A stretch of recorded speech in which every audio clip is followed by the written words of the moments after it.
People in the Philippines are dying because of their corrupt politicians, and all of this could have been avoided. And Well, totoo yung sinasabi mo na talagang 15% lang ng total na nakurakot ang ilaan mo sa mga infrastructures. Baka maraming buhay ang naligtas. Buhay, kabuhayan, life, liberty, property. Marami siguro hindi nakakasuhan dahil hindi sila nagnanakaw, hindi sila na-frustrate. Talagang tarantado talaga itong administrasyon ni Bongbong Marcos. And that's a fact. Kahit anong pagtatakip yung gawin nila mga putang inang yan. Nakakatawa nga yung media ngayon, kinakanana siya. Siguro kasi nasa ikatlong taon na eh. So, tapos na yung midterm elections eh. So, nung nakita siguro ng mga media outlets na, uy, pabagsak na ito. Mag-iiba na yan. Yung mainstream media, babalik na naman yan sa mga kakamping talaga. Matapos silang gamitin tong si Bongbong. Totoo yun eh. Alam mo, ganon kawalang puso itong gobyerno ni Bangag para isipin lang ng isipin yung punuin yung sarili niyang tiyan.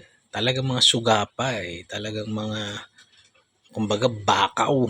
Basketball, bakaw, dupang, sakim, gahaman.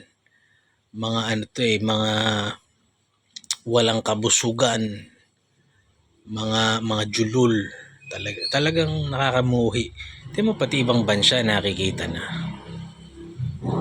Di ba? And then, meron pa silang audacity na humarap sa camera at magsabi-sabi ng mga kaputang inahan nilang ganyan. Tarantado eh. Talagang mga ay, nakakagalit, nakakamuhi.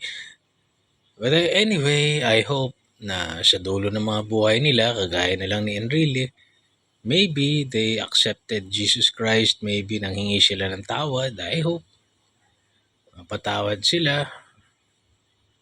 Yun nga lang, parang tangina. Ayawan ko dito sa mga hype na to. Can you imagine, naisip ko ulit tangina kung 15% ng mga ninakaw nila na ilaan sa mga tamang programa. Tangkinang yan. Paano pa kung 50 nilaan mo sa tamang programa?